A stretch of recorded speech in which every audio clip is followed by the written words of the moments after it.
আপনার কম্পিউটার বা ডেস্কটপে ফাইবার অ্যাপ্লিকেশনটা ডাউনলোড করবেন কিভাবে? তো সেই প্রসেসটা আজকের এই ভিডিওয় দেখাবো। তো ভিডিওটা না টেনে অবশ্যই শেষ পর্যন্ত দেখবেন, তাহলে আপনি ফাইবার অ্যাপটা আপনার ডেস্কটপ বা কম্পিউটারে ইনস্টল করতে পারবেন। তো চলুন শুরু করা যাক।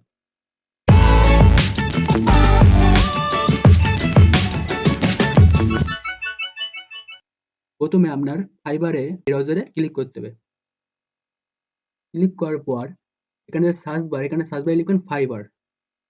ফাইবার লিখে সার্চ দেওয়ার পর ঠিক এমনই একটা ইন্টারফেস শো করবে। এখান থেকে ফার্স্ট যে সাইট এখানে ক্লিক করবেন। ফার্স্ট সাইটে ক্লিক করার পর ঠিক এমনই একটা ইন্টারফেস আপনার সামনে কিন্তু শো করবে। এখান থেকে আপনি যে ডেস্কটপ বলে যে আইকনটা দেখতে পাচ্ছেন এখানে ক্লিক করবেন। ক্লিক করার পর এখানে দেখতে পাচ্ছেন ফাইবার, এখানে দেখতে পাচ্ছেন ইনস্টল। তো এই ইনস্টলে ক্লিক করবেন।